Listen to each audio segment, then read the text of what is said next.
The dusty afternoon sun beat down on Natalie Parker as she stood at the counter of the Wells Fargo Express office in Santa Fe, New Mexico, her hands trembling with a mixture of anger and desperation as the agent pushed her package back across the scarred wooden surface for the third time that August day in 1878. "Madam, I already told you twice," the express agent said, his tone clipped and dismissive as he adjusted his wire-rimmed spectacles. "Company policy is clear as daylight. No married woman can claim a package without written permission from her husband or his signature on the receipt. Now, if you'll excuse me, I have other customers waiting." Natalie felt heat rise in her cheeks that had nothing to do with the oppressive New Mexico temperature. "But my husband is dead," she said, her voice catching on the words even though it had been 8 months since Thomas Parker had been thrown from a spooked horse and broken his neck. "I've told you this 3 times now. That package contains medical supplies I ordered for my ranch. I have sick animals that need treatment. Then you should have thought about that before placing an order under your late husband's name," the agent replied coldly. "The invoice clearly states Thomas Parker as the recipient. Without his signature or written authorization, I cannot release this package to you. Those are the rules, and I don't make exceptions. The invoice has his name because that's the account we've always used," Natalie argued, fighting to keep her composure. "I can show you his death certificate. I can show you the deed to our ranch that now has only my name on it. What more proof do you need?" The express agent's expression remained unmoved. "Company policy, Mrs. Parker. If you cannot provide the required authorization, I suggest you bring a male relative or find yourself a new husband to sign for your deliveries. Next customer, please." Natalie stood frozen at the counter, humiliation washing over her in waves. Behind her, she could hear the shuffle of boots as other customers moved around her, their whispers barely concealed.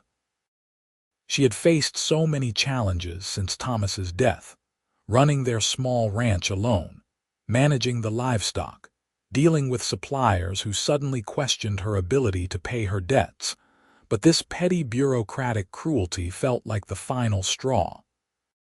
"This is ridiculous," she muttered, but she could feel tears of frustration threatening to spill. She would not cry in front of this pompous man. She would not give him that satisfaction. "Is there a problem here?" The voice came from behind her, deep and measured, with a slight drawl that marked its owner as someone who had spent considerable time in Texas. Natalie turned to find herself looking up into the bluest eyes she had ever seen, set in a face that was all strong angles and sun-bronzed skin. The man stood well over 6 feet tall, with broad shoulders stretching the fabric of his dusty work shirt. He wore a well-worn cowboy hat pushed back on his head, revealing dark hair that looked like it could use a trim, and his gun belt sat comfortably on his hips in the way that suggested he knew how to use the weapon it carried. "No problem that concerns you, mister," the express agent said quickly. "Just explaining company policy to Mrs. Parker here." The cowboy's eyes moved from the agent to Natalie, and she saw something shift in his expression as he took in her distressed state. "Seems to me there is a problem if a lady is being turned away from collecting her own property," he said quietly, but there was steel underneath the soft words. "It's not her property," the agent insisted. "The invoice is in her deceased husband's name, and she cannot provide the required authorization to claim it." "What kind of authorization?" the cowboy asked, stepping up to stand beside Natalie at the counter. She caught the scent of leather, horse, and something clean like sage. "Written permission or a signature from the husband listed on the invoice," the agent recited, as though he had said these words so many times they had lost all meaning. The cowboy was quiet for a moment, and Natalie watched as various emotions played across his features. Then, to her complete shock, he reached forward and picked up the pen from the ink well on the counter. "Where do I sign? I beg your pardon." The express agent blinked rapidly behind his spectacles. "I said, where do I sign?" The cowboy repeated, his tone patient but firm. "I'm her husband, Frank Vance. Now, unless you want to stand there arguing all day while other customers wait, why don't you show me where to put my name so my wife can collect her package and we can both get on with our business?" Natalie's mouth fell open. She started to speak, to correct this outrageous lie, but something made her hesitate. The cowboy, this Frank Vance, turned to look at her, and his blue eyes held hers with an intensity that seemed to communicate 1,000 things at once. "Trust me," those eyes seemed to say. "Just trust me." The express agent looked between them suspiciously. "You're telling me you're Thomas Parker?" "No," Frank said evenly. "I'm telling you I'm Frank Vance and I'm her husband. She's been using her former name for business purposes, but we've been married for 3 months now." "Isn't that right, darling?" He looked at Natalie again, and she found herself nodding, her heart pounding so hard she was certain everyone in the office could hear it. "Yes," she managed to say, her voice barely above a whisper. "That's right." The agent's eyes narrowed. "This is highly irregular." "How do I know you're telling the truth?" Frank's expression hardened. "Are you calling my wife a liar? Are you calling me a liar? Because where I come from, those are fighting words, friend." Several other customers in the office had stopped their business to watch the confrontation unfold. The agent shifted uncomfortably, clearly weighing his options. Finally, with obvious reluctance, he shoved the receipt book across the counter toward Frank. "Sign here," he said curtly, "but I'm making a note in the file about this." "You do that," Frank said pleasantly, picking up the pen. He signed his name in bold, confident strokes, then pushed the book back across the counter. "Now, if you don't mind, we'll take that package and be on our way." The agent disappeared into the back room, returning a moment later with a substantial wooden crate. He thumped it down on the counter with more force than necessary. "There. Your package, Mrs. Vance." The name sent a strange thrill through Natalie, even though she knew it was all a fiction. Frank hoisted the crate easily onto his shoulder and gestured toward the door with his free hand. "After you, darling." Natalie walked toward the door on shaking legs, acutely aware of Frank Vance walking behind her. Once they were outside in the blazing sunshine, she turned to face him, dozens of questions tumbling through her mind. He set the crate down on the wooden sidewalk and met her gaze steadily. "I know you probably think I'm crazy," he began, "but I couldn't stand there and watch that pompous fool treat you that way. Sometimes the rules need a little bending, especially when they are unjust." "You lied," Natalie said, though there was no accusation in her tone, only wonder. "You committed fraud for a complete stranger." Frank shrugged, a slight smile tugging at the corner of his mouth. Seemed like the right thing to do in the moment. "Besides, I've seen too many good people, especially women, get pushed around by petty men with a little bit of power. It doesn't sit right with me." "I don't know how to thank you," Natalie said, feeling tears threaten again, but these were different from the frustrated tears of moments ago. "That package really does contain medical supplies I desperately need. I have a mare with an infected hoof and a calf with scours, and I've been waiting for these remedies for 2 weeks." "You run a ranch by yourself?" Frank asked, genuine interest in his voice. "I do now," Natalie replied. "My husband, my real husband, Thomas, he died last December. Thrown from a horse. We had a small spread about 7 miles north of town. It's not much, maybe 300 acres of decent grazing land, a few dozen head of cattle, some horses. But it's mine, and I intend to keep it running no matter how many people tell me a woman can't manage a ranch alone." Frank studied her for a long moment, and Natalie found herself unable to look away from those penetrating blue eyes. "I don't doubt that for a second," he finally said. "Any woman with the spirit to stand up to that express agent the way you did has more than enough grit to run a ranch. But the question now is, how are you going to get that crate 7 miles in this heat? That's got to weigh a good 70 pounds. Natalie bit her lip, a gesture Frank found unexpectedly charming. "I came in on horseback," she admitted. "I thought the package would be smaller. I didn't plan on having to haul a crate this size." "Well then, Mrs. Vance," Frank said, and she could hear the teasing note in his voice, "it seems like your husband ought to help you get your supplies home. My horse is tied up at the livery, and I've got some rope in my saddlebag. We can secure this to my horse, and I'll ride alongside you to make sure it doesn't shift." "I can't ask you to do that," Natalie protested, even though the offer sent a wave of relief through her. "You've already done more than enough, and I'm sure you have your own business to attend to." "Nothing that can't wait," Frank assured her. "Besides, if that express agent happens to see us riding out of town separately, he might get suspicious. Better to keep up appearances, don't you think?" There was logic in his words, even if Natalie suspected he was making excuses to help her further. She found herself smiling, the first genuine smile she had felt in months. "All right then, Mr. Vance. I accept your kind offer. My horse is at the livery as well." They walked down the dusty main street of Santa Fe together, Frank carrying the crate as easily as if it weighed nothing.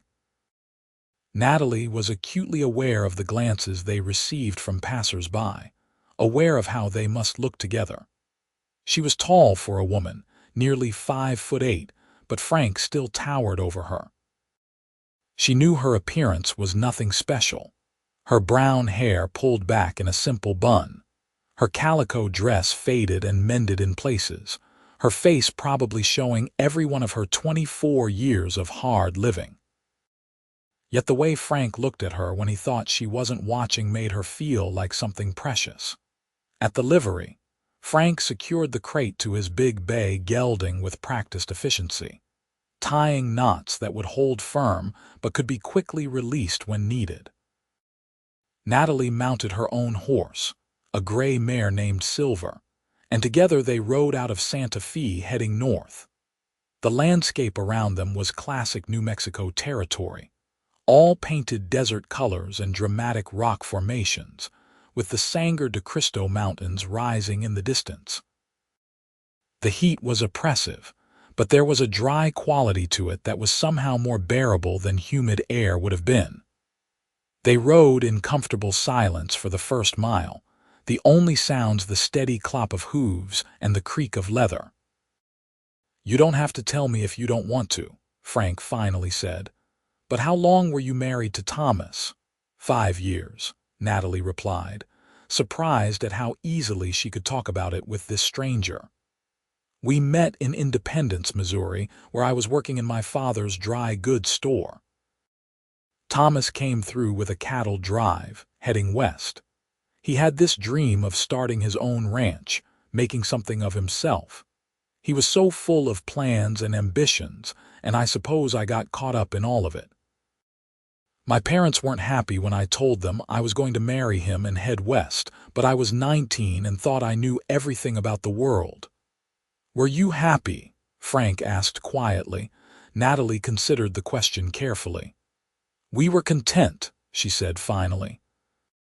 "Thomas was a good man, a hard worker. He never raised his voice to me, never raised a hand.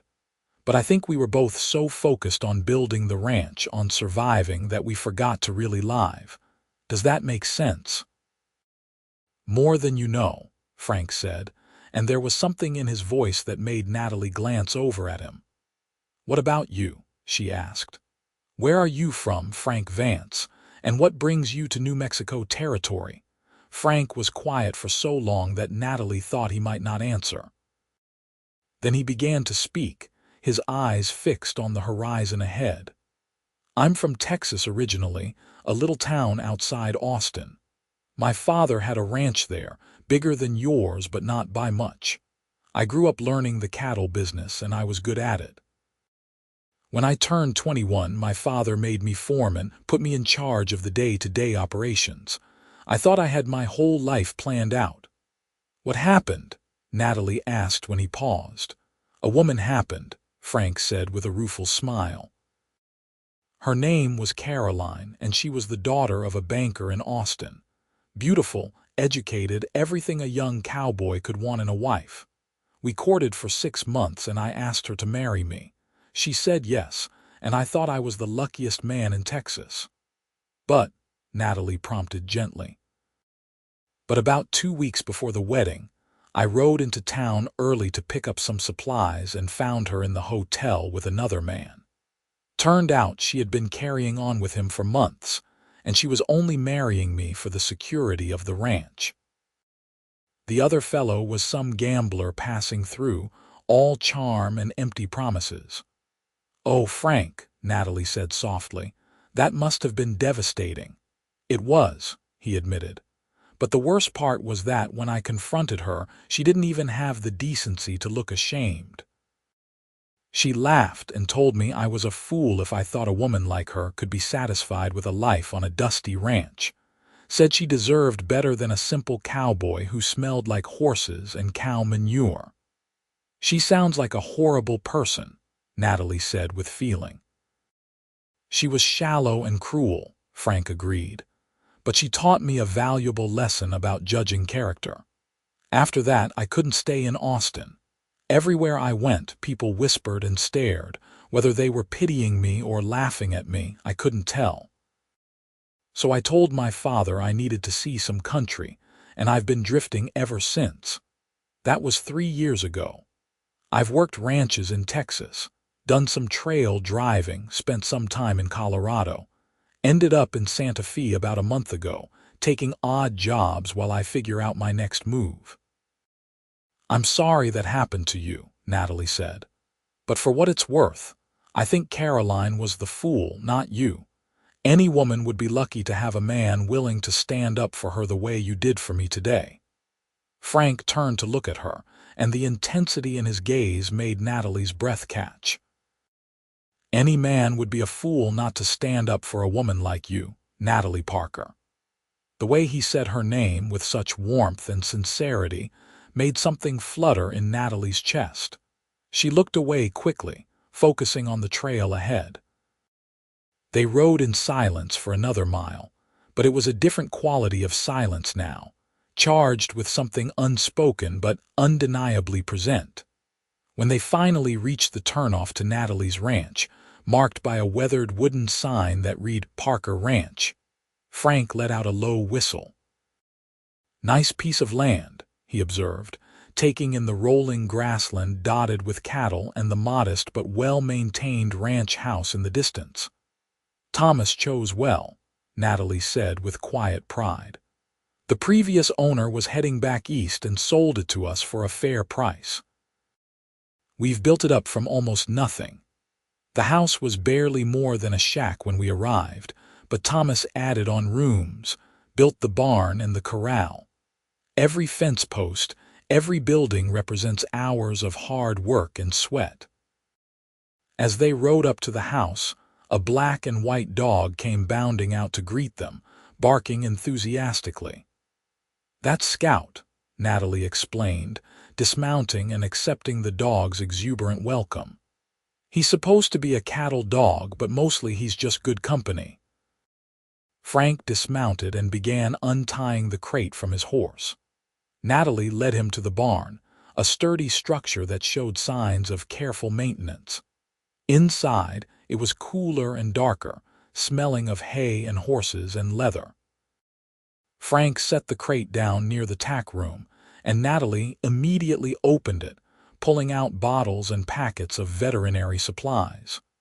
"There," she said with satisfaction, holding up a bottle of iodine solution. "This is exactly what I need for Daisy's hoof. She stepped on something sharp about a week ago, and even though I cleaned the wound, it started to fester. And this, she held up a packet of powder, should help the calf. Want some help treating them? Frank offered. I've done my share of veterinary work over the years. Natalie hesitated, not because she didn't want his help, but because she was acutely aware of how much she was already in his debt. But the practical side of her nature won out. Treating a horse's infected hoof was much easier with two people, and she had already spent too much of the day away from her animals. I would appreciate that, she said. Thank you. They worked together in comfortable synchronization, Frank holding Daisy steady while Natalie cleaned and treated the infected hoof, then applied the iodine solution and a clean bandage. The mare was skittish at first, but Frank spoke to her in low, soothing tones and she calmed under his steady hands. You're good with horses, Natalie observed, watching the way he stroked the mare's neck, keeping her settled. Horses are honest, Frank replied. They don't pretend to be something they're not. You treat them right, they'll do the same for you. I've always gotten along better with animals than with most people. I know the feeling, Natalie said softly. Since Thomas died, the animals have been my only real company. I come into town maybe once a month for supplies, and people are always polite enough, but I can see the pity in their eyes. Or worse, the speculation about how long I'll last before I have to sell out and move on. Is that something you've considered? Frank asked. Selling the ranch? Never, Natalie said firmly. This ranch represents everything Thomas and I worked for. It's all I have left of our life together, and it's proof that I can stand on my own 2 feet. I'd rather die than give it up. Frank studied her across Daisy's back, seeing the fierce determination in her dark eyes, the stubborn set of her jaw. I believe you, he said simply. But you know, there's no shame in accepting help when you need it. Independence doesn't mean doing everything alone. Maybe, Natalie conceded, tying off the bandage. But it's hard to know who to trust. Since Thomas died, I've had neighbors offer to help with various tasks, and half the time they end up trying to convince me to sell to them at a fraction of what the land is worth.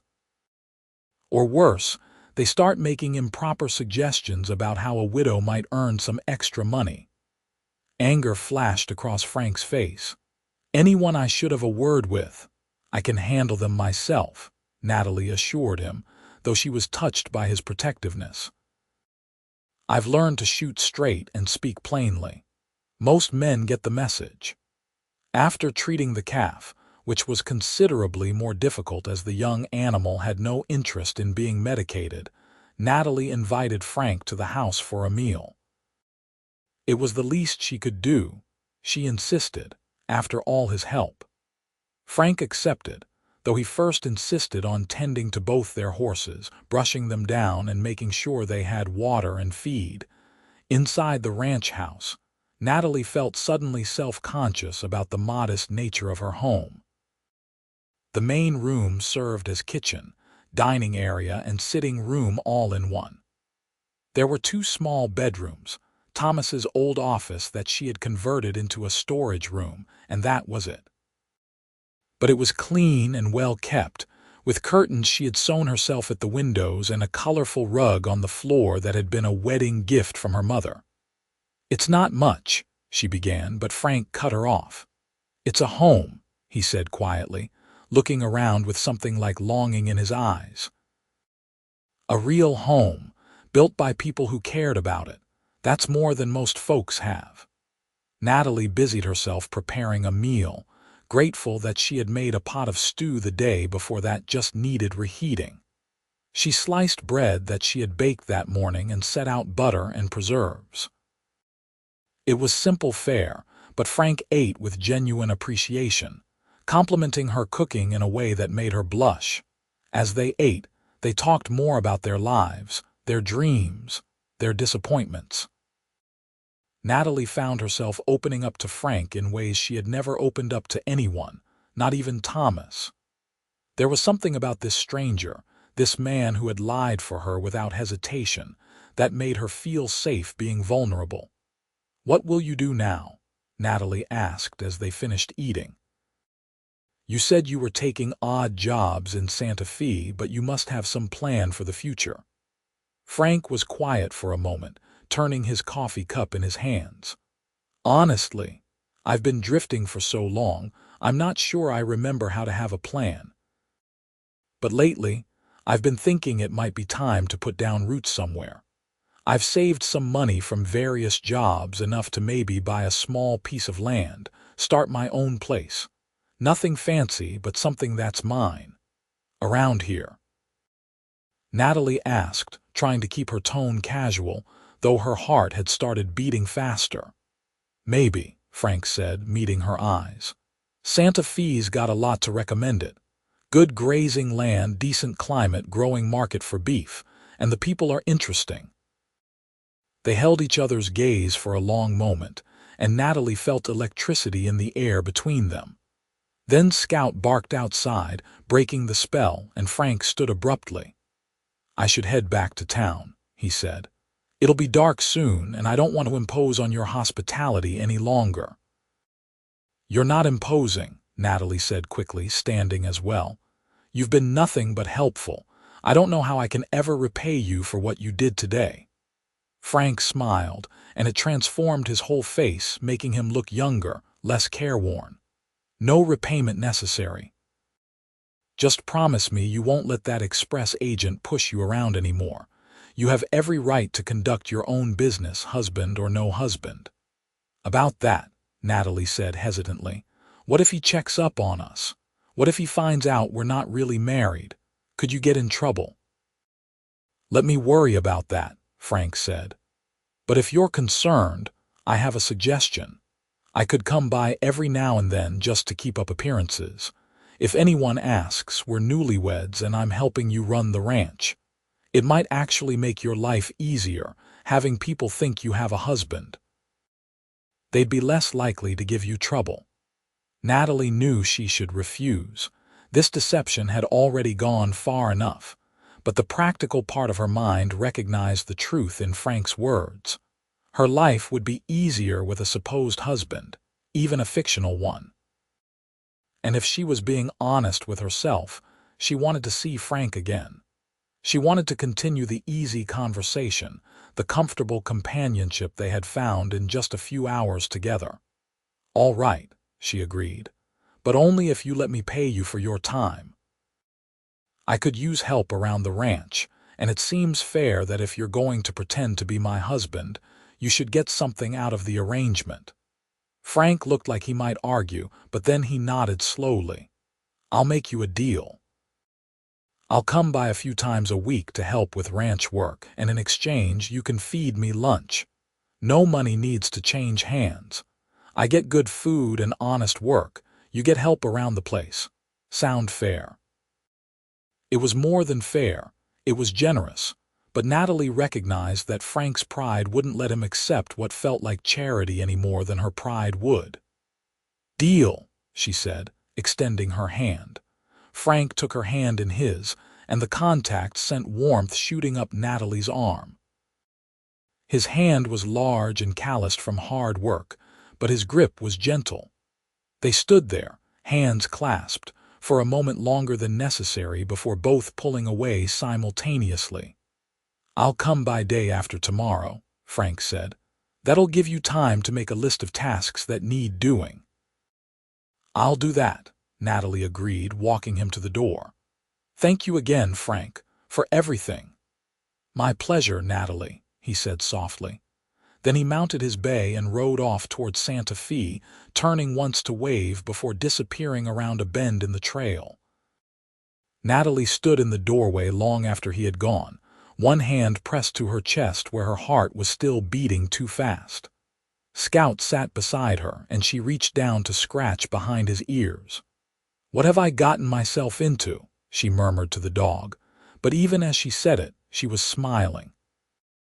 Over the next several weeks, Frank became a regular presence at the Parker Ranch. True to his word, he came by 3 or 4 times a week, always arriving mid-morning and staying through the afternoon. He proved to be an invaluable help. tackling tasks that Natalie had been struggling to manage alone. He repaired sections of fence that had been damaged in a summer storm, helped her move cattle to fresh grazing areas, fixed the barn door that had been hanging crooked, and even rebuilt the chicken coop that had been on the verge of collapse. But more than the physical help, Natalie treasured the companionship. Working alongside Frank felt natural, effortless. They developed an easy rhythm, anticipating each other's needs without having to speak. And when they did talk, the conversations ranged from the practical details of ranch management to deeper discussions about life, dreams, and philosophy.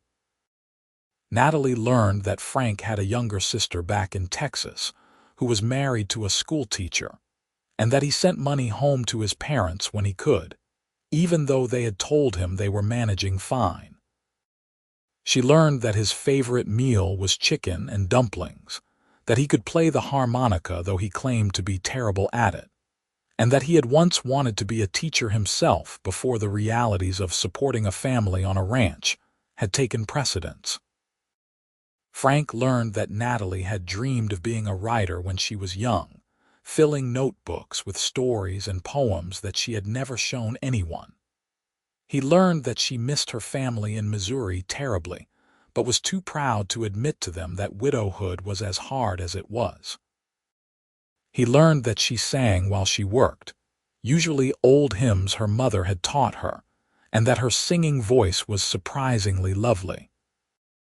On Frank's third week of coming to the ranch, they were working together to move a fallen tree that was blocking the path to the creek when the topic of their fictional marriage came up.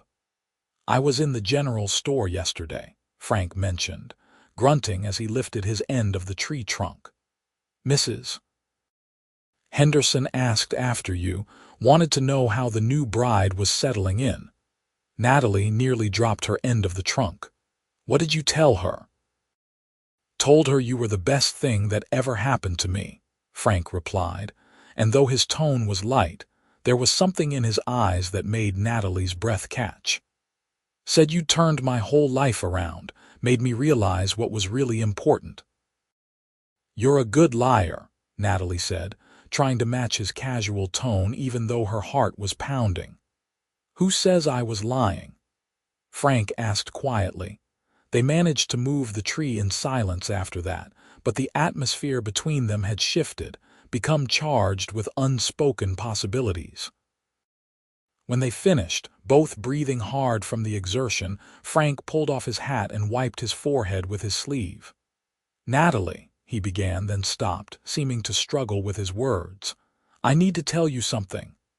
"What is it?" Natalie asked, alarmed by his serious tone. "This arrangement we have, this fake marriage, I need you to know that for me. It stopped feeling fake a while ago." Frank's blue eyes were intense as they met hers. "I know it's only been a few weeks, and I know you might not feel the same way, but I can't keep pretending that my feelings are just part of the act. Every time I ride away from here, it gets harder to leave. Every day I'm not here, I'm thinking about you, wondering if you need help with something, hoping you're safe and well." Natalie stood frozen, unable to believe what she was hearing. "Frank, you don't have to say anything," he interrupted quickly. "I'm not trying to pressure you or make you uncomfortable. I know you're still grieving Thomas and you probably think I'm crazy for developing feelings so quickly. But I wanted you to know the truth. I'm not that good of an actor, Natalie. What you see when I'm here, that's real." "You think you're not a good actor," Natalie said, finding her voice at last. "I've been trying to hide my own feelings for 2 weeks now, terrified that you'd notice and think I was some desperate widow trying to trap you into an actual marriage. The truth is, Frank Vance, that you've become the best part of my days. When you're here, everything feels lighter, easier, more hopeful. And when you're gone, the house feels empty in a way it never did before." Frank took a step toward her, then another, until they were standing close enough that Natalie could see the flecks of gray in his blue eyes, could feel the heat radiating from his body. "Are you saying what I think you're saying?" "I'm saying that I've fallen in love with you," Natalie whispered. "I know it seems too fast. I know people will say it's inappropriate, but I can't deny what I feel. You make me happy, Frank. You make me feel alive in a way I haven't felt in years." "Natalie," Frank breathed her name like a prayer, and then his hands were cupping her face, gentle but firm, and he was kissing her. The kiss was everything Natalie had imagined and more. It was tender and passionate, filled with all the longing and hope and promise of new love. She felt herself melting into him, her arms wrapping around his neck, losing herself in the sensation of being held, being wanted, being loved. When they finally broke apart, both breathing hard, Frank rested his forehead against hers. "I love you," he said simply. "I think I started falling in love with you the moment I saw you standing up to that express agent. All fire and determination. And every moment since then has just made me more certain that you're the woman I want to spend my life with." "We barely know each other," Natalie said, but there was no conviction in her words. "I know everything that matters," Frank countered. "I know you're strong and brave and kind. I know you face every challenge head-on and never give up. I know you sing to your animals and you keep your promises and you make the best stew I've ever tasted. What else do I need to know?" Natalie laughed, feeling giddy and young and free in a way she couldn't remember feeling since she was a girl. "When you put it that way, I suppose you have a point." "Marry me," Frank said suddenly. "Marry me for real, Natalie. Let me be your actual husband, not just for show. Let me help you run this ranch, build a life with you, wake up beside you every morning." "Frank," Natalie said, pulling back slightly to look at him properly. "Are you sure? This is a lot to take on. The ranch is struggling financially. I'm still paying off debts Thomas incurred, and half the town thinks I'm crazy for trying to manage on my own. Your life would be a lot easier if you found someone else, someone without all this baggage." "I don't want someone else," Frank said fiercely. "I want you, baggage and all. I have money saved, Natalie. Not a fortune, but enough to help with those debts. And I know ranching, I know cattle, I know horses. Together we can make this place thrive. But more importantly, I love you, and I can't imagine my life without you in it now." Natalie felt tears streaming down her face, but they were happy tears. "Yes," she said, her voice breaking with emotion. "Yes, I'll marry you. I'll marry you for real, Frank Vance." He kissed her again, and this time there was a new dimension to it, a sense of commitment and promise. When they broke apart, he was grinning like a fool, and Natalie suspected she looked much the same. "We should probably wait a few weeks," Natalie said practically, even as her heart soared. "Just so it doesn't seem too rushed. And we should probably tell people we've been secretly married all along, make the story more believable." "Always thinking ahead," Frank said admiringly. "That's one of the many things I love about you, but I have a better idea. What if we tell people the truth?" "The truth?" Natalie repeated, confused. "Well, a version of it," Frank amended. "We tell people we met at the express office, that I helped you with your package and we fell in love. We can say we courted secretly for a few weeks because you were worried about what people would think. A widow remarrying so soon after her husband's death. Then we got married quietly, and now we're ready to tell the world. It's close enough to the truth, and it explains why I've been spending so much time at the ranch." "You've thought this through," Natalie observed. "I've had a lot of time to think while riding back and forth to town," Frank admitted. "I knew what I wanted, Natalie. I was just waiting for you to catch up." She swatted his arm playfully. "Arrogant cowboy." "You're arrogant cowboy," he corrected, pulling her close again. They spent the rest of the afternoon making plans, talking about the future, dreaming about what their life together would look like. Frank would move his few belongings from his rented room in Santa Fe to the ranch. They would combine their resources, pay off Thomas's debts, and invest in improving the property. Maybe in a few years, they could increase the size of the herd, hire some help, really make the ranch prosper. But underneath all the practical talk, there was a current of pure joy, the intoxicating feeling of two people who had found something unexpected and precious in each other. That evening, Frank rode back to Santa Fe with a promise to return the next day with his things and with plans for them to visit the local minister. As Natalie watched him ride away, she felt a completeness she had never experienced before. Her marriage to Thomas had been built on practical foundations, on shared goals and mutual respect. But this thing with Frank was different. It was passion and partnership, friendship and fierce attraction, all wrapped into one overwhelming emotion. The next morning, Natalie woke early, filled with nervous energy. She cleaned the house from top to bottom, changed the linens on the bed, picked wildflowers and arranged them in a jar on the table. She wanted everything to be perfect for when Frank arrived with his belongings. He showed up around mid-morning, his saddlebags packed with his few possessions and a bedroll tied behind his saddle. Natalie's heart swelled at the sight of him, at the reality that this man was choosing to build a life with her. "Is this really happening?" she asked as he dismounted. "Or am I going to wake up and find it was all a dream?" "It's happening," Frank assured her, pulling her into his arms for a long kiss. "I'm here, and I'm not going anywhere." They spent the morning settling Frank into the house, a process that took very little time given how few possessions he had. A change of clothes, his shaving kit, a battered copy of Leaves of Grass that Natalie was charmed to discover he loved, his gun cleaning supplies, and a small wooden box containing letters from his family. That was the sum total of Frank's material life, and Natalie found it both sad and somehow freeing that he could carry everything he owned on one horse in the afternoon. They rode together into Santa Fe to see Reverend Matthews, who ran the small church at the edge of town. The Reverend was a kind man in his 60s who had presided over Thomas's funeral and had checked on Natalie a few times in the month since. "Mrs. Parker," he greeted warmly when they entered his modest office. "How nice to see you. And who is this?" "Reverend Matthews, this is Frank Vance," Natalie said, suddenly nervous.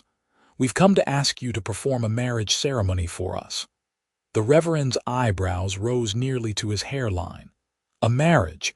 But Thomas has only been gone 8 months." "I know it must seem fast," Natalie said, grateful when Frank's hand found hers, their fingers intertwining. "But Frank and I have fallen in love, and we don't see any reason to wait. We're both adults, we know our own minds, and we want to build a life together." Reverend Matthews looked between them, his expression thoughtful. Finally, he smiled. "You know, Mrs. Parker, I've been worried about you out at that ranch all alone.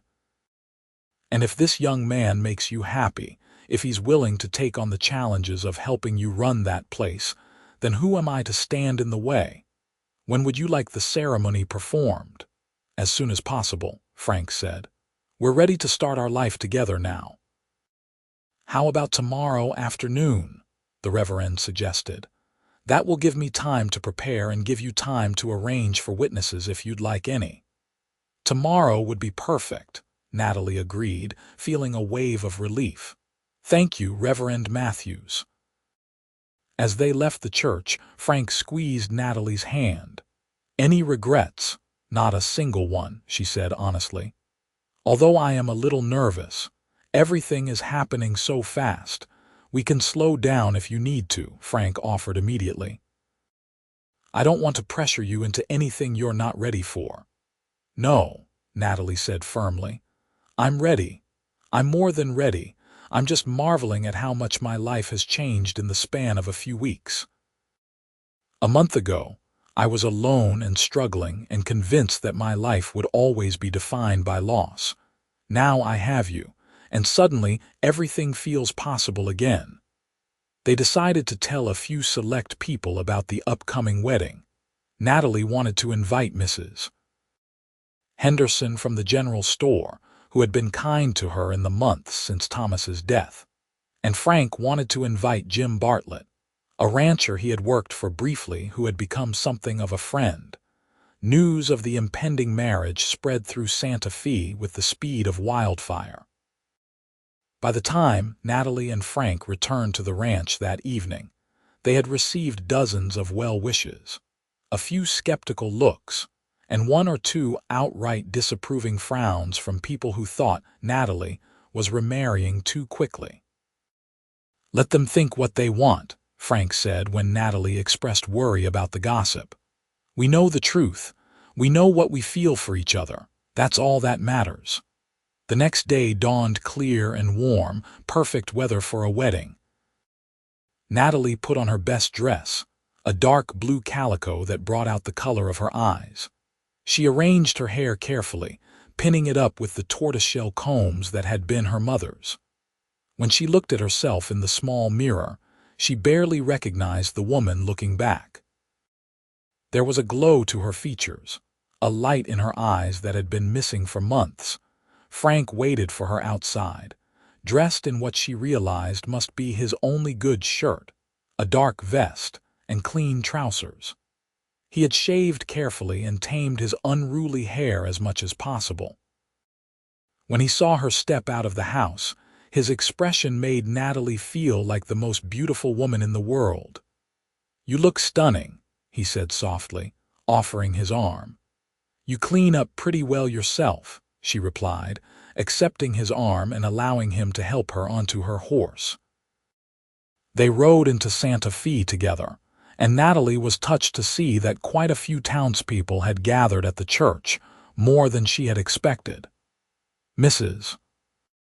Henderson was there with her husband, Jim Bartlett and his wife, several other ranchers and their families, even a few of the saloon girls who had always been friendly to Natalie when she came to town. Reverend Matthews performed a simple but heartfelt ceremony. When it came time for vows, Frank spoke clearly and firmly, promising to love and cherish Natalie, to stand by her side through hardship and joy, to be her partner in all things. Natalie's own vows were spoken through tears of happiness, promising to honor and trust Frank, to build a life with him, to love him with all her heart. When the Reverend pronounced them husband and wife, Frank kissed her with a tenderness that made Natalie's knees weak.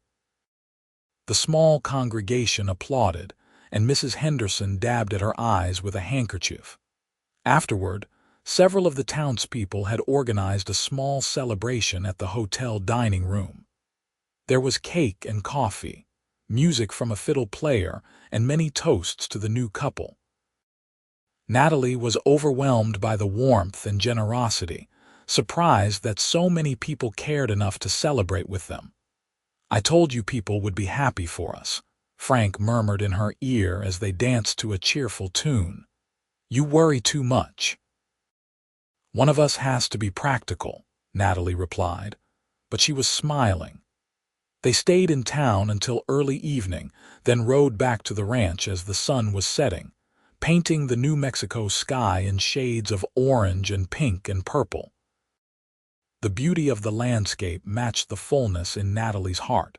At the ranch, Frank insisted on carrying Natalie over the threshold, even though she protested that it was silly. He carried her into the house, set her down gently, and kissed her thoroughly. "Welcome home, Mrs. Vance," he said softly. "I was already home," Natalie replied, "but now it's perfect." That night, as they lay together in the darkness, Natalie marveled at the turn her life had taken. Just weeks ago, she had been alone, struggling, facing an uncertain future. Now she had a partner, a true companion, someone who saw her as an equal and loved her for exactly who she was. "What are you thinking?" Frank asked, running his fingers through her unbound hair. "I'm thinking that I'm the luckiest woman alive," Natalie said. And I'm thinking about how strange life is. If that express agent hadn't refused me my package, we never would have met. In a weird way, I should thank him for being such a stubborn, rule-following fool." Frank laughed, the sound rumbling in his chest. "That's one way to look at it. Though I prefer to think that we would have found each other somehow, even without his interference. Some things are just meant to be." "Do you really believe that?" Natalie asked. "That we were meant to be together?" "I do," Frank said simply. "I don't believe in much, Natalie, but I believe in us. I believe that everything I've been through, every heartbreak and disappointment, was leading me to that express office at exactly the right moment to meet you. And I believe that we're going to build something beautiful together." Natalie snuggled closer to him, feeling safe and loved and cherished. "I believe that too," she whispered. The next weeks and months passed in a blur of hard work and happiness. True to his word, Frank proved to be an invaluable partner in running the ranch. With his help, they were able to accomplish in days what would have taken Natalie weeks on her own. They repaired all the fencing, expanded the grazing areas, brought the cattle into better condition, and even had time to plant a vegetable garden that Natalie had been dreaming of for years. But more than the physical improvements to the ranch, Frank brought joy and laughter back into Natalie's life. He had a wry sense of humor that caught her off guard and made her laugh until her sides ached. He was affectionate in ways that Thomas had never been, always finding excuses to touch her hand, kiss her forehead, pull her into his arms. He made her feel desired and appreciated, not just as a work partner but as a woman. In the evenings, after the day's work was done, they would sit on the porch and watch the sunset, talking about everything and nothing. Frank taught Natalie to play poker, using dried beans as chips, and she taught him some of the songs her mother had taught her. They read aloud to each other from Frank's battered copy of Whitman, finding beauty and meaning in the poetry. About 2 months after their marriage, Natalie woke up one morning feeling nauseated. She attributed it to something she had eaten, but when the nausea persisted for several days, accompanied by unusual fatigue, realization slowly dawned. She waited another week to be certain before telling Frank. He had gone into town for supplies, and she spent the entire day rehearsing how to share the news, alternating between excitement and terror. What if Frank wasn't ready to be a father? What if this changed everything between them? When Frank returned that evening, he knew immediately that something was different. "What is it?" he asked, setting down the supplies and crossing to where Natalie stood wringing her hands. "Are you all right? You're not sick, are you?" "I'm not sick," Natalie said, taking a deep breath. "Frank, I'm pregnant. We're going to have a baby." For a moment, Frank just stared at her, his expression unreadable. Then a slow smile spread across his face, transforming into a grin of pure joy. He let out a whoop of delight and picked Natalie up, spinning her around before carefully setting her back on her feet. "A baby," he said wonderingly, placing his hand gently on her still flat stomach. "Our baby. Natalie, this is the best news I've ever received in my entire life. You're happy?" Natalie asked, relief flooding through her. "Happy doesn't begin to cover it," Frank said, kissing her tenderly. "I'm thrilled, I'm terrified, I'm grateful, I'm amazed. A baby, Natalie. We're going to be parents." "Are you terrified?" Natalie asked. "Because I'm terrified. I don't know the first thing about being a mother." "We'll figure it out together," Frank assured her. "Just like we've figured everything else out, and we have months to prepare. We'll read books, talk to other parents, get advice from Mrs. Henderson. It'll be all right, Natalie." "Better than all right. It'll be wonderful." His confidence was contagious, and Natalie felt her own fears begin to ease. They spent the evening making plans, talking about where the baby would sleep, what supplies they would need, names they liked for both boys and girls. "What if it's a boy?" Frank mused. We could name him after your father. Or yours, Natalie countered. What's your father's name, Frederick? Frank said. Same as mine, actually. I'm Frank because that's what my mother started calling me when I was little and it stuck. Frederick is a good, strong name, Natalie said thoughtfully. Frederick Parker Vance. What do you think? I think it's perfect, Frank agreed. And for a girl. They debated girl names for a while, finally settling on Rose as their favorite, though they agreed to wait until the baby was born to make a final decision. As Natalie's pregnancy progressed, Frank became impossibly protective. He insisted on taking over the heavier ranch work, refused to let Natalie lift anything remotely heavy, and worried constantly about her health. Natalie found it both endearing and occasionally frustrating, but she couldn't deny that it felt good to be so cherished. In her 5th month of pregnancy, they faced their first real challenge as a married couple. A severe drought hit the region, drying up many of the smaller water sources. Several of their neighbors began talking about selling off portions of their herds, unable to keep all their cattle alive with the limited water available. Frank and Natalie spent long hours discussing their options. They could sell some of their herd, which would mean less income in the future, but would ensure the survival of the remaining cattle. Or they could try to dig a new well, a risky and expensive proposition that might not even work. What do you think we should do? Frank asked, valuing Natalie's opinion even though she knew he probably already had his own thoughts on the matter. I think we should dig the well, Natalie said. It's a risk, but if it works, we'll be better off in the long run, and we can hire Jim Bartlett's son to help with the digging. He's been looking for work since he returned from back east. That's exactly what I was thinking, Frank said admiringly. Great minds think alike. They hired young Tom Bartlett, a strong boy of 19 who was eager to learn ranching, and the three of them spent 2 grueling weeks digging a new well.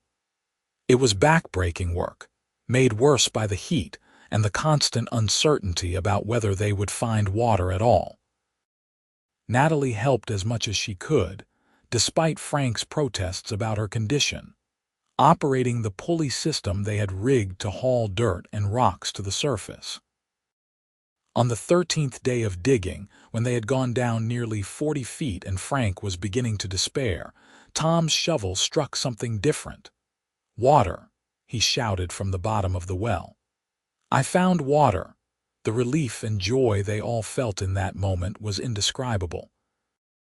They had gambled and won. The well was productive, providing enough water not just for their own cattle but potentially enough to help some of their neighbors as well. We should share it, Natalie said that evening as they celebrated their success. The water, I mean. We should let our neighbors bring their herds to drink, at least until the drought breaks. You have the most generous heart, Frank said, pulling her close. That's a beautiful idea, and I absolutely agree. We've been blessed, and we should share that blessing. Word spread quickly about the Vance's generosity, and soon several neighboring ranchers were bringing their cattle to drink from the new well. Natalie and Frank never asked for payment, though some neighbors insisted on reciprocating with supplies or help with various tasks. The gesture cemented their reputation in the community as good people, and the bonds they formed during that difficult time would last for years. As Natalie's due date approached, Frank became increasingly anxious. He arranged for the local midwife, a capable woman named Mrs. Chen, who had delivered half the babies in the county, to be on call. He stocked up on supplies, prepared the bedroom, and generally drove Natalie a little crazy with his hovering. Frank, I'm pregnant, not dying, she finally told him one day when he had tried to carry her from the bedroom to the kitchen. Women have been having babies since the beginning of time. I'll be fine. I know, Frank said, looking sheepish. I just can't help worrying. You're the most important thing in my life, Natalie. If something happened to you, I don't know what I'd do." His vulnerability softened her frustration. "Nothing is going to happen to me," she said gently. "I'm strong, the baby is healthy, and Mrs. Chen is experienced. Everything will be all right." Natalie went into labor on a cool morning in late April 1879, nearly a year after she and Frank had first met. The labor was long and difficult, lasting through the day and into the night. Frank stayed by her side the entire time, holding her hand, wiping her forehead, encouraging her when she felt like giving up. Finally, as dawn was breaking on the second day, their baby was born. Mrs. Chen placed the tiny, squalling infant in Natalie's arms, and both she and Frank stared in wonder at the small miracle they had created. "It's a boy," Mrs. Chen announced with a smile. "A healthy, strong boy. Congratulations." "Hello, Frederick," Natalie whispered, touching the baby's tiny hand. The infant's fingers immediately curled around hers, gripping with surprising strength. "Welcome to the world." Frank was crying openly, tears streaming down his face as he gazed at his wife and son. "He's perfect," he said hoarsely. "You're both perfect. Thank you, Natalie. Thank you for this gift." The first weeks with baby Frederick were exhausting and wonderful in equal measure. The baby needed constant attention, waking every few hours to nurse, crying for reasons they couldn't always decipher. But even in their sleep-deprived state, Natalie and Frank marveled at their son, studying his tiny features, laughing at his expressions, falling more in love with him every day. Frank proved to be a natural father. He wasn't afraid to change diapers or walk the floor with a crying baby. He sang lullabies in his deep voice, made silly faces to elicit smiles, and generally doted on Frederick with an intensity that made Natalie's heart swell with love. "You're amazing with him," she told Frank one night as she watched him gently rock Frederick to sleep. "I never knew I could love someone this much," Frank replied quietly, gazing down at the sleeping baby in his arms. "Well, except for you, of course, but it's different with him.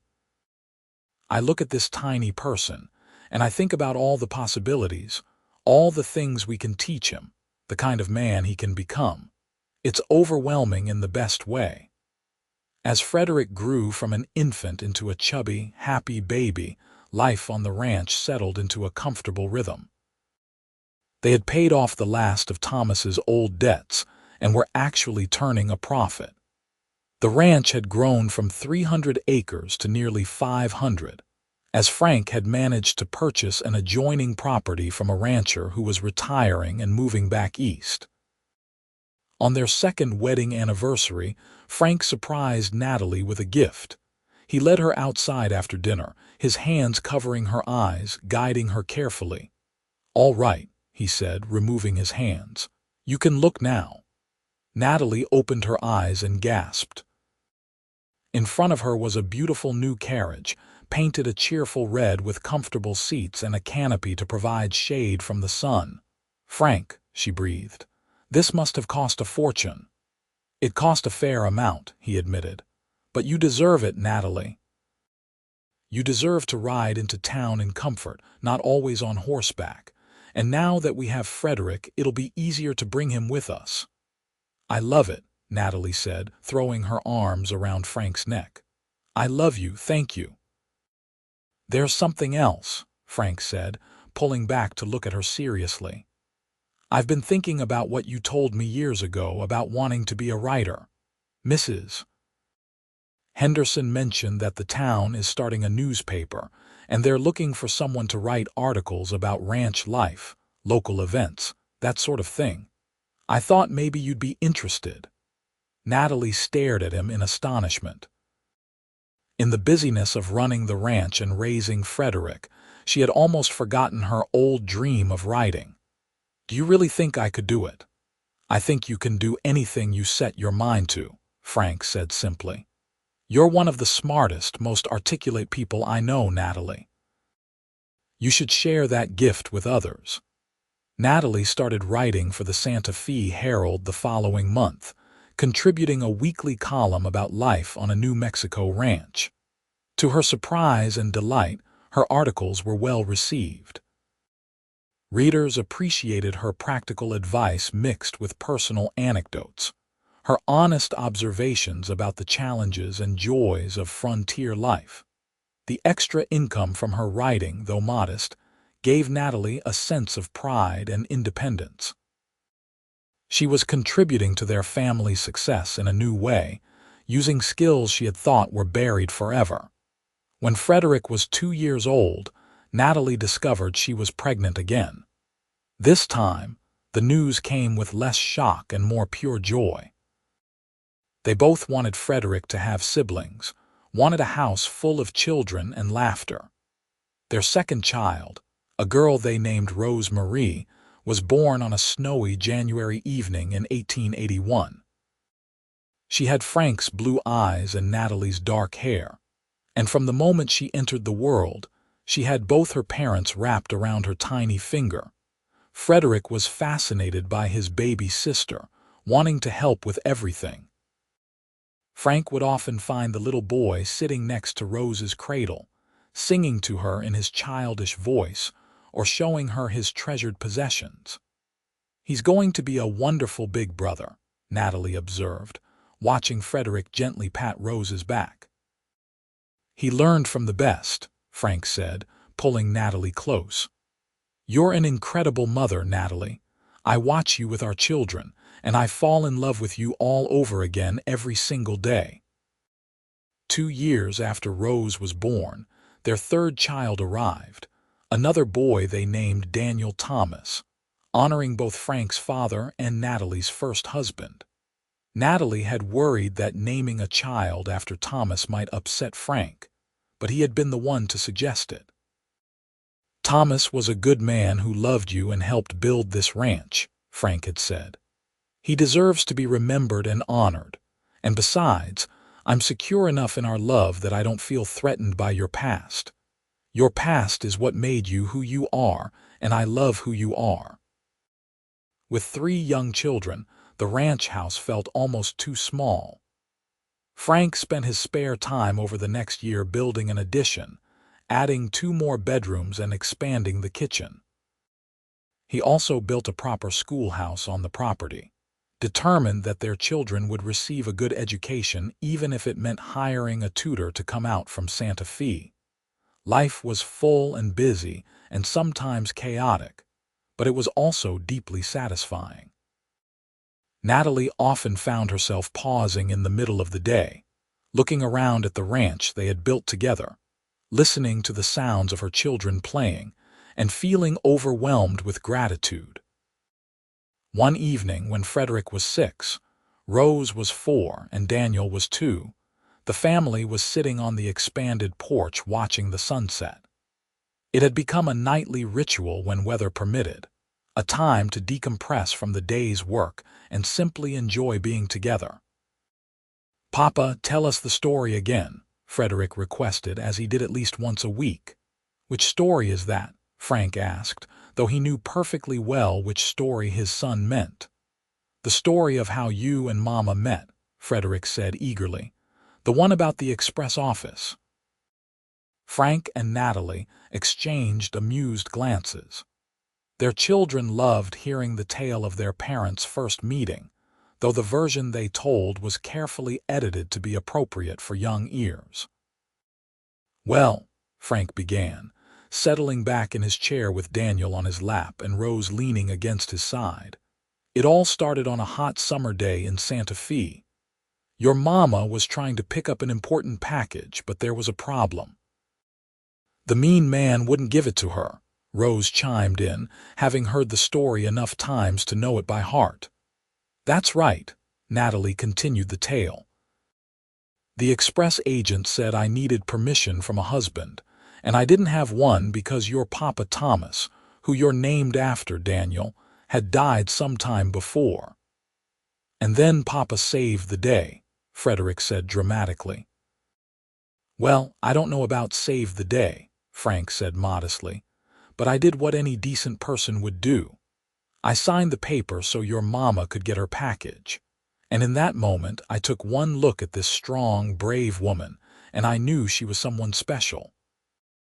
And you fell in love, Rose sighed romantically, despite her young age.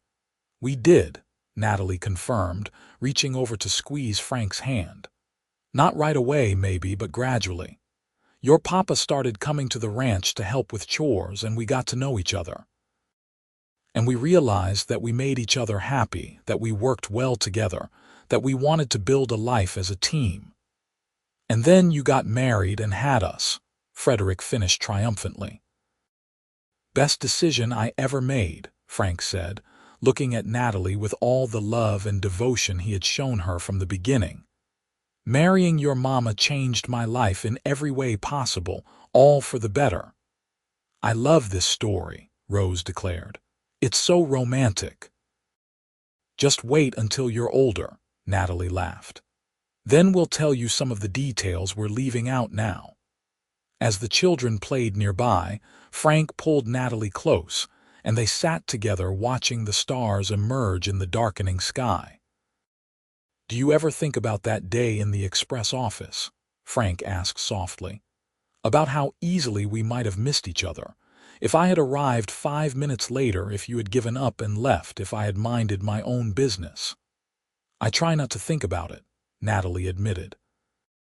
It's too frightening to imagine my life without you in it. But I do think about how one small act of kindness, one moment of someone standing up for what was right, changed everything. You changed everything, Frank.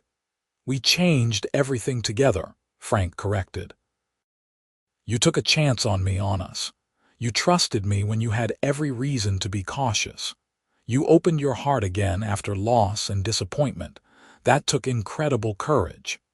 Being with you has never felt like a risk, Natalie said. From that very first day, something in me recognized something in you. I knew, somehow, that you were going to be important to me. They sat in comfortable silence for a while, listening to the sounds of the New Mexico night, the distant call of coyotes, the rustle of wind through the grass, the peaceful lowing of cattle settling for the evening. I've been thinking, Frank said eventually. Frederick is getting old enough to start learning real ranch work. I thought maybe it's time to expand the operation a bit more, maybe buy some more breeding stock. If we're going to pass this ranch on to our children someday, we should make sure it's as successful as possible. That's a good idea, Natalie agreed. And I've been thinking about expanding my writing. The editor of the Herald asked if I'd be interested in writing a book, a guide for women homesteading in the West. Practical advice mixed with personal experiences. Natalie, that's wonderful, Frank said enthusiastically. You should absolutely do it. You have so much knowledge and wisdom to share. It would take time away from the ranch and the children, Natalie said uncertainly. We'll make it work, Frank assured her. This is your dream, Natalie. I want you to pursue it just as much as I want our ranch to succeed. We're partners in everything, remember. Your success is my success. Over the next several years, they both worked toward their goals.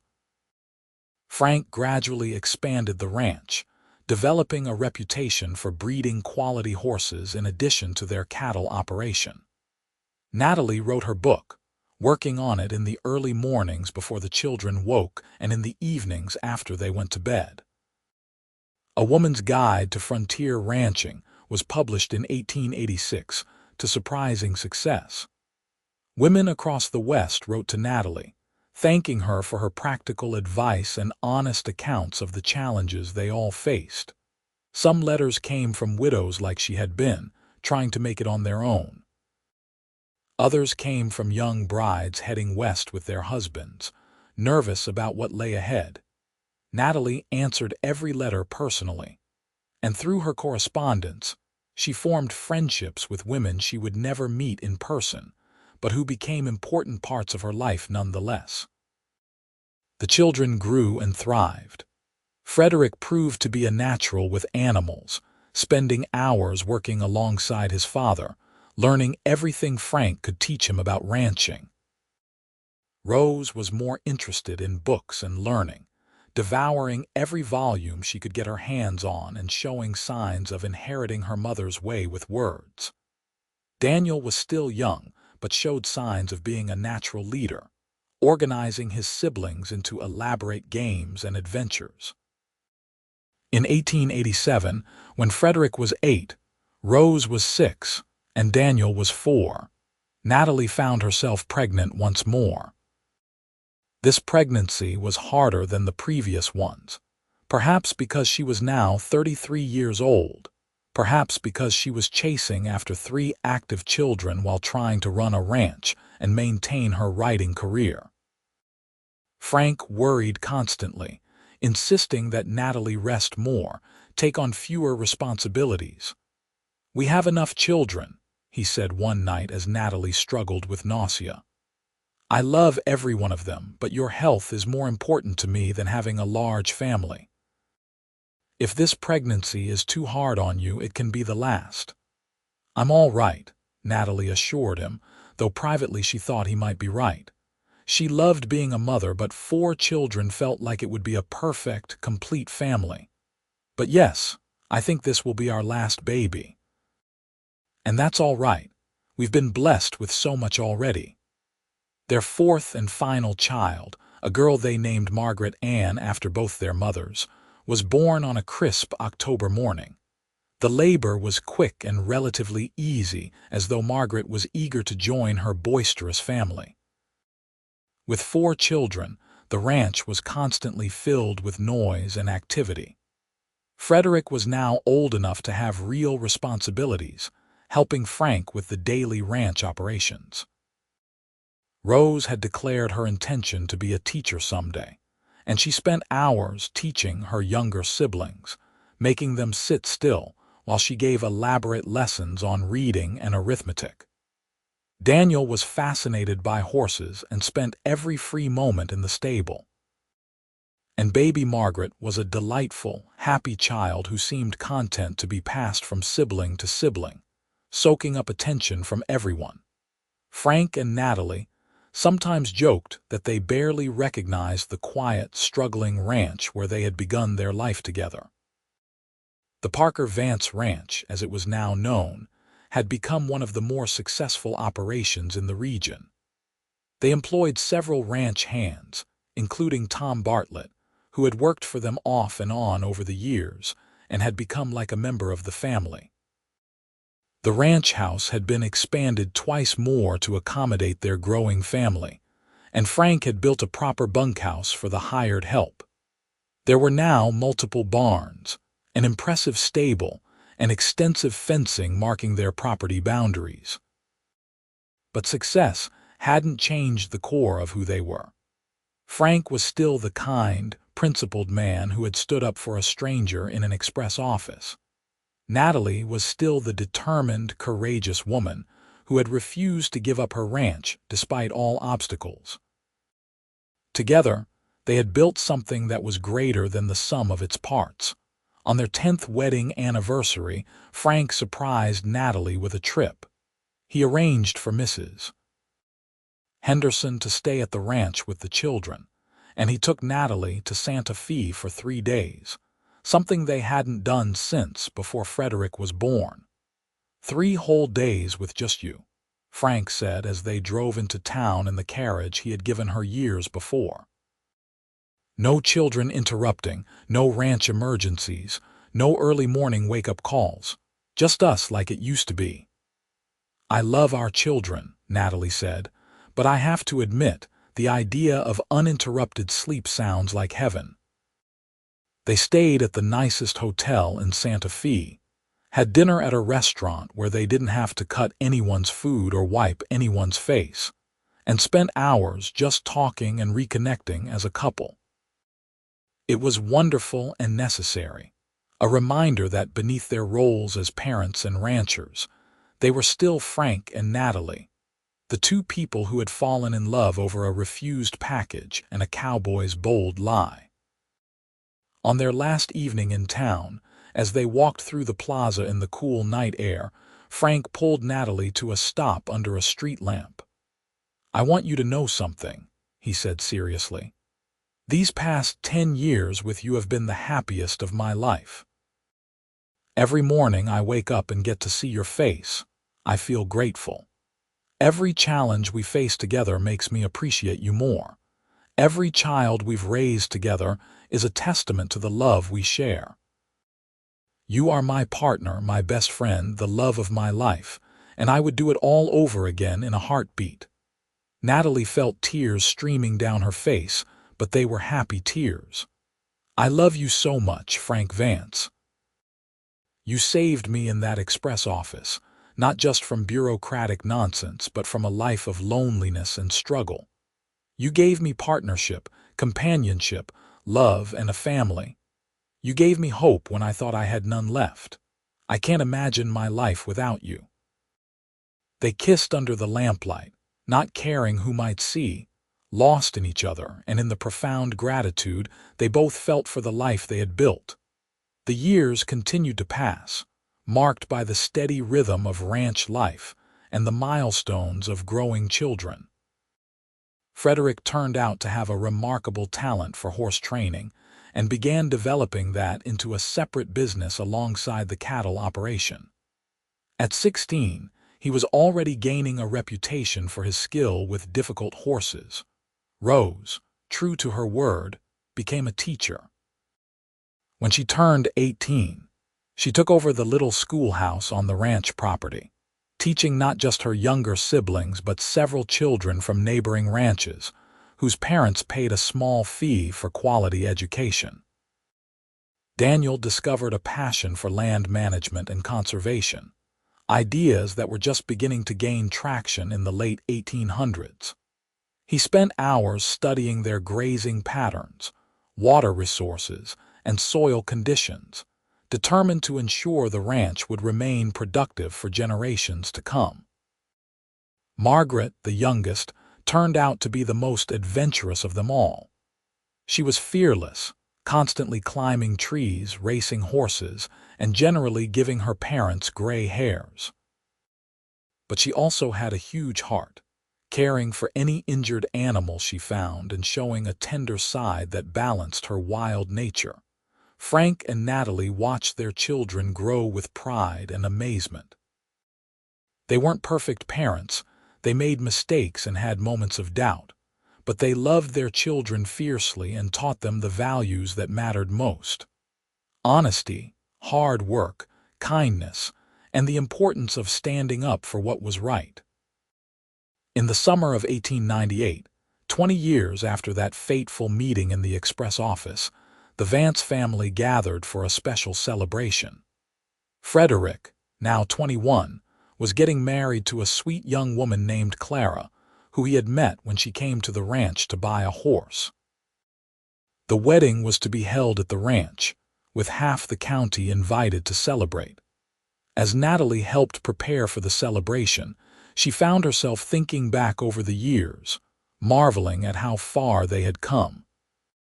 The scared widow who had stood at that express counter, fighting for the simple right to collect her own property, seemed like a different person now. That woman had been strong but brittle, holding herself together through sheer force of will. The woman Natalie had become, with Frank's love and partnership, was stronger still but also softer, more open, more complete. On the day of Frederick's wedding, as Natalie watched her firstborn son exchange vows with his bride, Frank squeezed her hand. She looked over to find him watching her with that same expression of love and devotion he had worn since the beginning. "What are you thinking?" she whispered. "I'm thinking about how that scared young cowboy who lied to an express agent never could have imagined all of this," Frank whispered back. "A ranch, a wife I adore, 4 incredible children, and now soon to be a grandchild, I suspect. I'm thinking that signing that paper was the best thing I ever did, and everything good in my life has flowed from that one moment of choosing to do the right thing." "We've been blessed," Natalie agreed softly. more blessed than I ever dared to dream.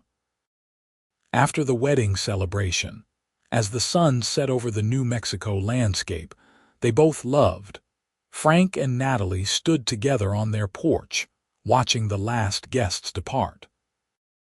Their children were all inside, cleaning up from the celebration, their laughter and chatter drifting through the open windows. "I've been thinking," Frank said, pulling Natalie close. "Maybe it's time to step back a little from the day-to-day operations. Frederick is more than capable of running things, and the other children are finding their own paths. Maybe we should take some time to travel, see some of the country we've never gotten around to visiting. What do you think?" "I think that sounds wonderful," Natalie said, leaning into his embrace. "But wherever we go, whatever we see, this will always be home. This ranch, this life we've built together, these people we love, this is where we belong." "Agreed," Frank said, kissing the top of her head. "This is home, you are home. Everything else is just details." As the stars emerged in the darkening sky, they stood together in comfortable silence. Two people who had found each other against all odds and had built a life that exceeded their wildest dreams. The ranch spread out before them, prosperous and thriving. Inside the house, their children's voices created a symphony of family life. And in each other's arms, they had found the peace and love that comes from true partnership. The story that had begun with an express agent's refusal and a cowboy's bold lie had become a legacy of love, family, and success that would endure for generations. Frank Vance and Natalie Parker had proven that sometimes the most profound love stories begin with the simplest act of kindness, and that two people committed to building something together can overcome any obstacle. Years later, when their grandchildren would ask them to tell the story of how they met, Frank and Natalie would still smile at each other with the same warmth and affection they had shared from the beginning. And they would tell the tale of the express agent who refused a package, the cowboy who signed his name, and the love story that changed two lives forever. The ranch continued to thrive under Frederick's management, and eventually his children would take over, keeping the Parker-Vance legacy alive. Rose's school grew into a proper institution, educating dozens of children over the years. Daniel's conservation efforts made the ranch a model for sustainable land management. And Margaret eventually became a veterinarian, one of the first women in New Mexico to do so, bringing her skills back to serve the ranching community that had raised her. Through it all, Frank and Natalie remained the heart of the family, the example of what true partnership looked like. They grew old together, their love deepening and maturing but never fading. The blue-eyed cowboy and the determined widow had found in each other exactly what they needed, exactly when they needed it. On their 50th wedding anniversary, surrounded by children, grandchildren, and even a few great-grandchildren, Frank stood to make a toast. His hair was white now, his face lined with the marks of a life well lived, but his eyes were still that same brilliant blue, still looking at Natalie with adoration. 50 years ago, he began, his voice still strong despite his age, I walked into a Wells Fargo office and saw a woman who needed help. I could have minded my own business, gone about my day. But something made me step forward, made me take a chance. And that chance led to this, to all of you, to a life richer and fuller than I ever imagined possible. So here's to my beautiful wife, to the woman who took a chance on a drifting cowboy, to my partner in everything. Natalie, you are and always will be the best thing that ever happened to me.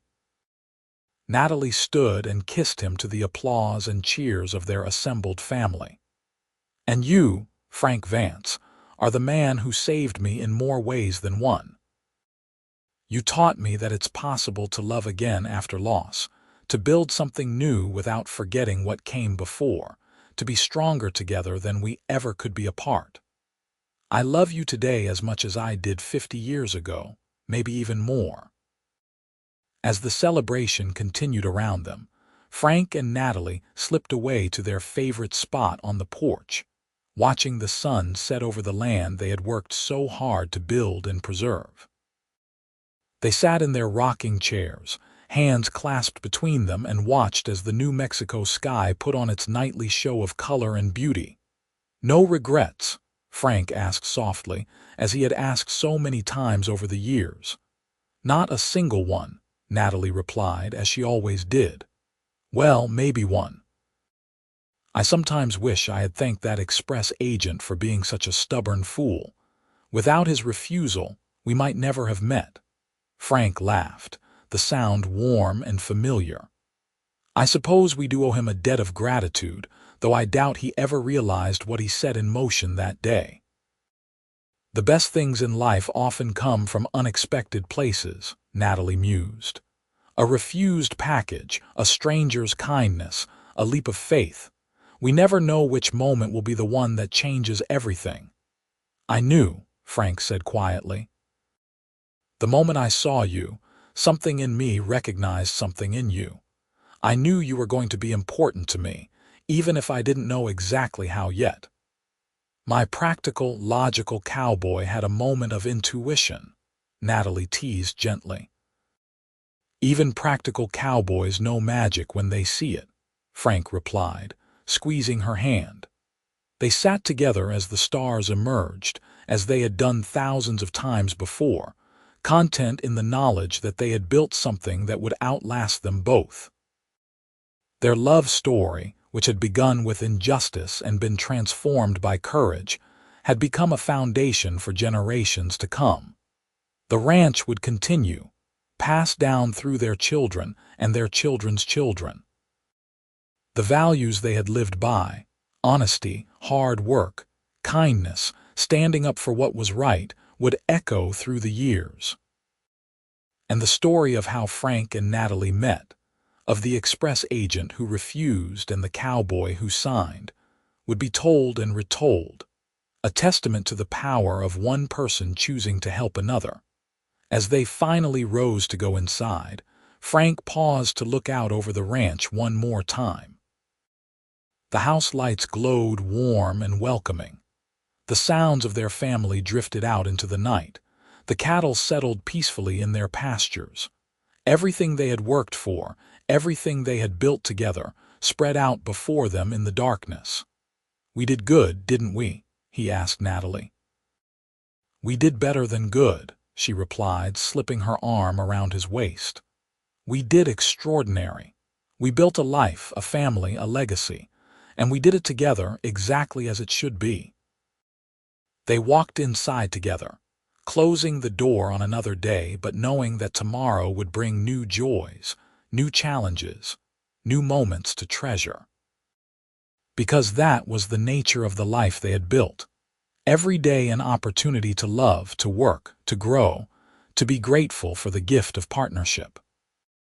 And as they settled into bed that night, Frank pulled Natalie close and she rested her head on his chest, listening to the steady beat of his heart. In 50 years, they had rarely spent a night apart. They had weathered droughts and harsh winters, illness and loss, the challenges of raising children and running a business. Through it all, they had remained united, two people who had chosen each other and continued to choose each other every single day. "I love you, Natalie Vance," Frank whispered in the darkness. "I love you, Frank Vance," she whispered back. And as they drifted off to sleep in each other's arms, the ranch settled into peaceful nighttime silence around them, a testament to everything that could be built on a foundation of love, respect, and partnership. The widow and the cowboy had found their happy ending, and it was more beautiful and lasting than either of them could have imagined on that hot August day in 1878, when their paths first crossed in a Santa Fe express office. Their story was complete, a tale of love conquering obstacles, of partnership creating prosperity, of two people who had taken a chance on each other and had been rewarded with a lifetime of happiness. It was a story that would be remembered, passed down through generations, inspiring others to take chances, to stand up for what's right, to believe in the transformative power of love. The ranch they built would stand for decades more, a physical reminder of what Frank and Natalie had created together. But their true legacy was not measured in acres or cattle or buildings. It was measured in the children they raised, the values they instilled, the love they shared, and the example they set of what marriage could be at its very best. And somewhere, in some cosmic accounting, perhaps that long-ago express agent received credit for the role he unwittingly played in bringing two souls together. His refusal, meant to uphold rules and maintain order, had instead sparked a love story that would echo through the generations. His rigid adherence to policy had inadvertently created the circumstances for magic to happen. It was a reminder that we never truly know the full impact of our actions, how one moment of kindness or one instance of injustice might ripple out across time, changing lives in ways we can never predict or imagine. Frank's choice to help a stranger had changed not just his life and Natalie's, but the lives of their children, grandchildren, and great-grandchildren. One moment of choosing compassion over convenience had set in motion a chain of events that would affect generations. As the years passed and Frank and Natalie grew older still, they never lost the essential qualities that had drawn them together. Frank remained protective and devoted, always ready to stand up for what was right. Natalie remained strong and determined, refusing to let age or infirmity diminish her spirit.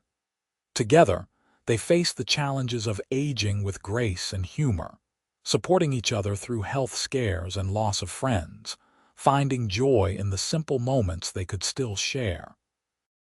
On a warm spring morning in 1908, exactly 30 years after that first meeting, Frank and Natalie sat together on their porch, watching their great-grandchildren play in the yard.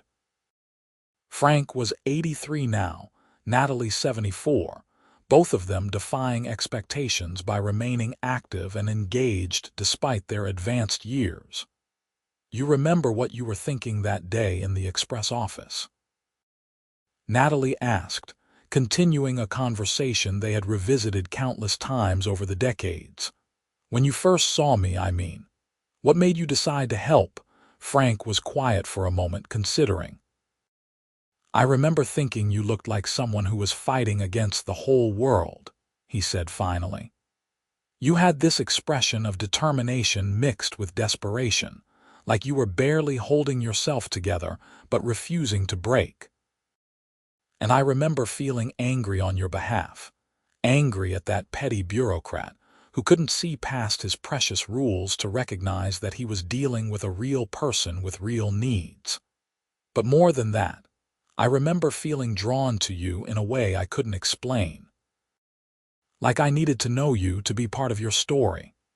And look at the story we created," Natalie said softly, gesturing to the ranch, the children playing the life they had built. "All because you chose kindness over convenience. All because we chose each other," Frank corrected. "You could have thanked me politely and sent me on my way.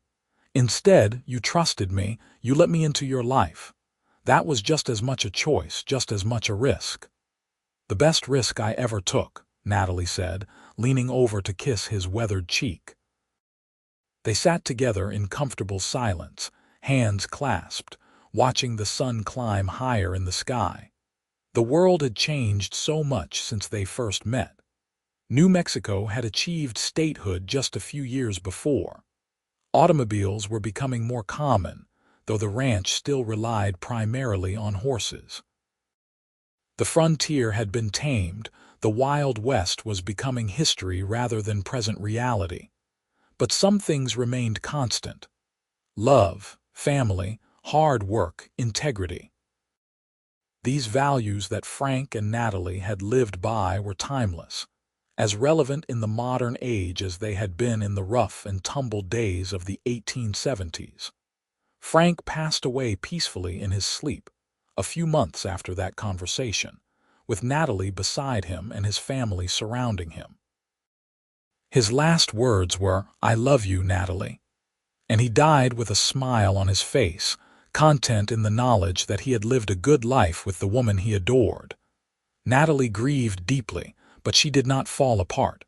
She had been through loss before, and she knew how to endure. She found comfort in her children and grandchildren, in the ranch that she and Frank had built together, in the memories of 50 wonderful years of marriage. She lived for another 3 years, remaining active and engaged until the very end. She continued to write, publishing 2 more books about frontier life. She attended family celebrations, offered advice when asked, and served as the beloved matriarch of the sprawling Vance clan. On a quiet autumn evening in 1911, Natalie passed away in her sleep, in the same bed she had shared with Frank for so many years. Her last thoughts were of the blue-eyed cowboy who had changed her life, and her last emotion was gratitude for the extraordinary journey they had shared. She was buried beside Frank in the ranch cemetery, beneath 2 headstones that bore simple inscriptions. Frank's read, "Beloved husband, father, grandfather, he stood up for what was right." Natalie's read, "Beloved wife, mother, grandmother, she never gave up." But the true testament to their lives was not written on stone.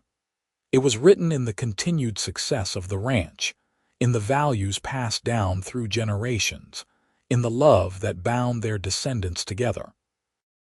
It was in the story that was still told at family gatherings, of the express agent who refused and the cowboy who signed, of a love that had transformed 2 lives and created a legacy that would endure. The Parker Vance Ranch continued to operate for many more decades, eventually becoming a historic landmark, preserved as a reminder of frontier life and the people who had built New Mexico. Visitors could walk through the expanded ranch house, see the original buildings that Frank had constructed, read Natalie's books and articles in a small museum dedicated to her memory. And always, always, there was the story. The story of how one act of bureaucratic rigidity had inadvertently brought 2 people together. The story of how a cowboy's quick thinking and kind heart had saved a widow from humiliation and sparked a romance. The story of how love, real love, could transform lives and create something that would outlast any individual lifetime. It was a story that reminded people that kindness matters, that standing up for what's right is never wasted, that love can bloom in the most unexpected places. It was a story that gave hope to the lonely and the struggling, showing that happiness could be found even after loss, that it was never too late for a new beginning. And somewhere, in some way that transcends our understanding, perhaps Frank and Natalie knew that their story continued to inspire and uplift. Perhaps they could see the impact of the life they had built together, the ripples of love and kindness spreading out across generations. Perhaps they understood that they had achieved something rare and precious, a love story for the ages, a partnership that had transformed the ordinary into the extraordinary, a legacy that would never be forgotten. The cowboy who had signed his name in an express office, claiming to be the husband of a woman he had just met, had indeed become her husband in every way that mattered. And the widow who had taken a chance on a stranger had found in him a partner beyond her wildest dreams. Together, they had proven that sometimes the greatest love stories begin with the smallest acts of courage and kindness, and that 2 people committed to building something together can create magic that lasts forever.